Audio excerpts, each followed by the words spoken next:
तो कहानी के शुरू में हमें एक पुलाव आइलैंड दिखाया जाता है, जो हमारी आज की फिल्म का नाम भी है।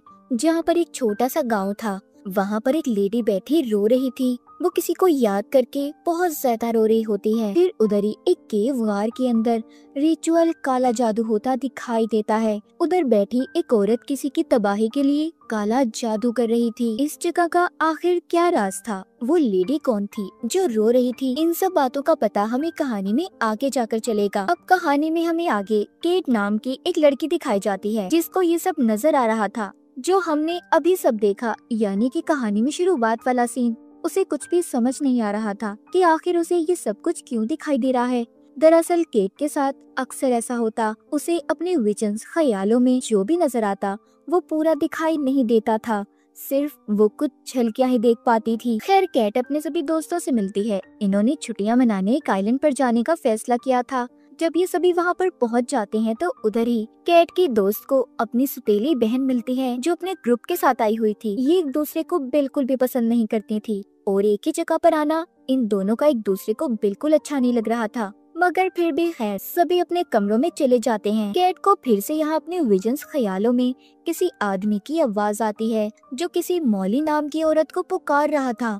वो आदमी कह रहा था, हम कभी अलग नहीं होंगी। केट इन सबसे घबरा गई थी। तभी उसके कमरे में उसकी दो दोस्तें आ जाती हैं। उधर बाहर केट का दोस्त, जिसका नाम काई था, जो स्विमिंग पूल के पास बैठा अपने दोस्त से बातें कर रहा था। वो उसे बताता है कि वो केट को बहुत पसंद करता है और बहुत जल्दी उसे भी वो सब बता देगा। वो उसके लिए एक ब्रेसलेट भी लेकर आया था। जब रात होती है, सब बैठे खाना खा रहे थे, तो यहाँ पर केट का दोस्त जब सिगरेट पी रहा था तो उसके पास एक औरत खड़ी थी, जो उसे सिगरेट पीता देखकर बिल्कुल भी अच्छा महसूस नहीं कर रही थी। यहाँ पर हैरानी की बात ये थी कि केट का दोस्त उस औरत को देख नहीं पा रहा था, मतलब कि वो एक आत्मा थी और उसी लड़के की मॉम, जिसको अब सिर्फ केट देख पा रही थी, जो कि काफी अजीब बात थी। अब अगली सुबह केट के सभी दोस्त और उसकी दोस्त की सुतेली बहन का ग्रुप, सब लोग मिलकर एक दूसरे आइलैंड पर जाने के लिए निकल जाते हैं। तभी वो सब जाते हुए अपने पास ही वही पुलाव आइलैंड देखते हैं, जिसको कहानी के शुरू में देखा, जो उनका ध्यान अपनी तरफ कर रहा था। यहाँ पर वो सभी बोट चलाने वाले आदमी से उस आइलैंड पर जाने का कहते हैं, लेकिन वो उन्हें अंदर ले जाने से मना कर देता है, ये कहकर कि वो जगह बहुत खतरनाक है और वैसे भी वहाँ पर जाना मना है, इसलिए मैं आप लोगों को उस आइलैंड पर नहीं ले जा सकता। तभी काई उसे यहाँ पर ज्यादा पैसे देने की लालच भी देता है, मगर वो बोट चलाने वाला आदमी फिर भी नहीं मानता। वो तो उस आइलैंड का नाम सुनकर डर सा गया था। खैर, ये सभी समंदर के बीच ही रुककर पानी में तैरने लगते हैं।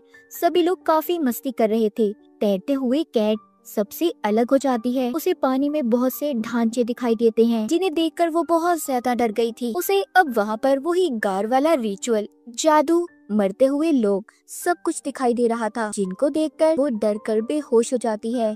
जब काई पानी से बाहर आता है तो सब उसे बताते हैं कि केट अभी तक पानी से बाहर नहीं आई। अब वो दोबारा से समंदर में केट को ढूंढने चाहता है। कश्ती चलाने वाला आदमी भी अपने एक आदमी को लेकर केट को ढूंढने चला गया था, जो कि बहुत ज्यादा परेशान लग रहा था। उसकी परेशानी देखकर ये अंदाजा तो लगा सकते थे कि कुछ तो गलत है।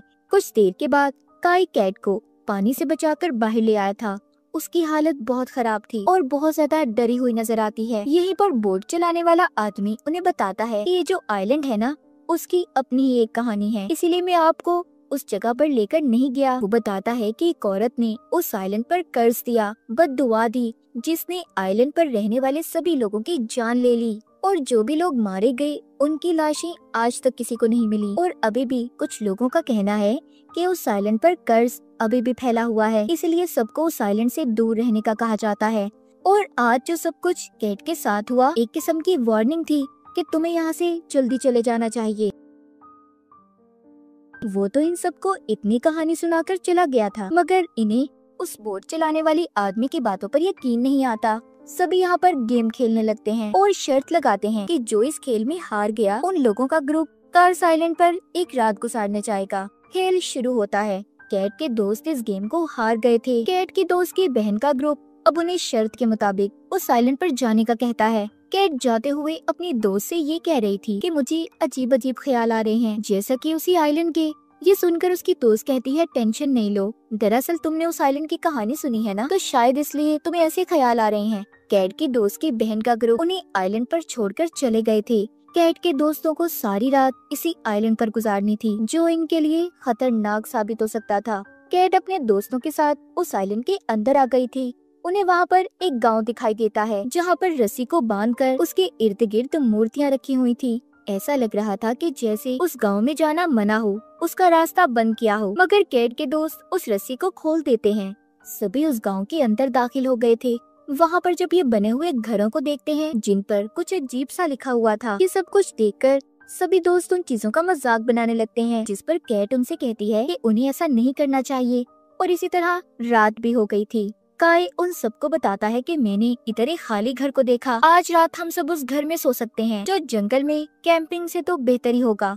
सभी उधर जाकर सो जाते हैं। काई के दोस्त को तभी कुछ महसूस होता है, जैसे इन पर किसी ने नजर रखी हो।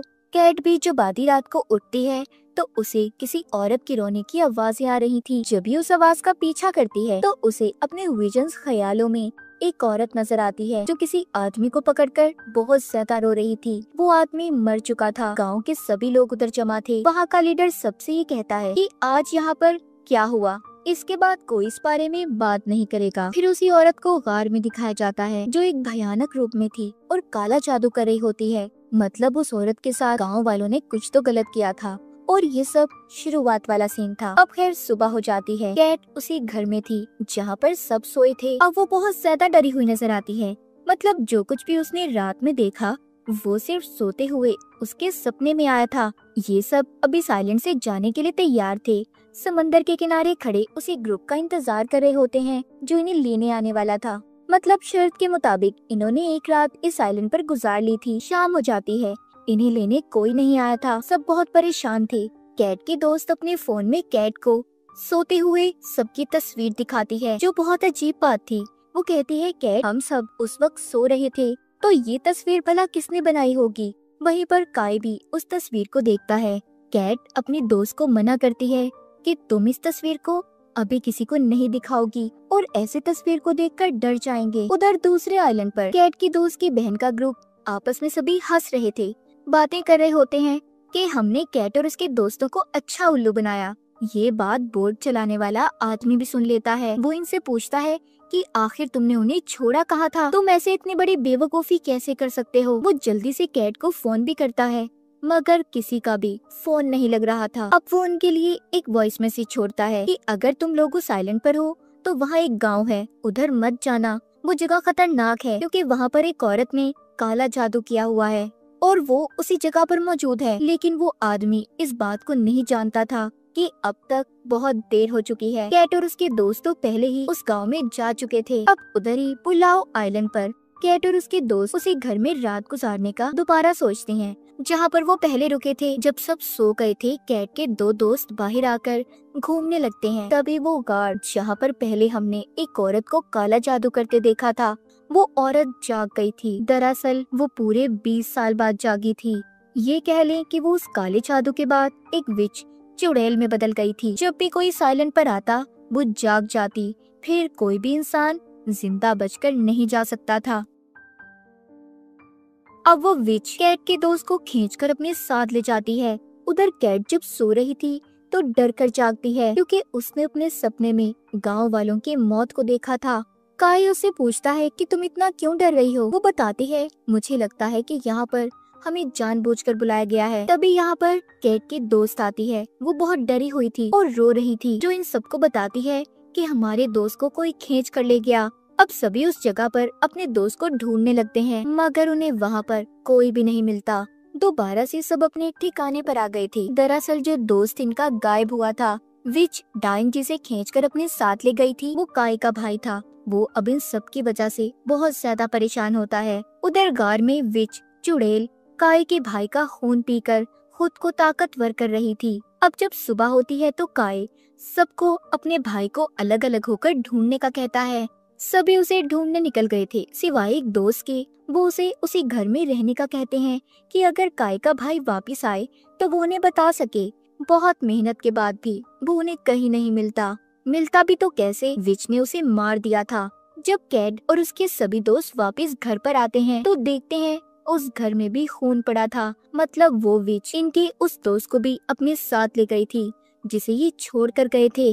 सब बहुत ज्यादा डर जाते हैं। काई सबको वापस से बीच समंदर के किनारे जाने का कहता है कि शायद क्या पता इन्हें कोई लेने आ जाए। उधर पहुंचकर अब ये उसी बोट चलाने वाले आदमी के मैसेज को सुनते हैं, जिसमें उसने वही सारी कहानी बताई थी।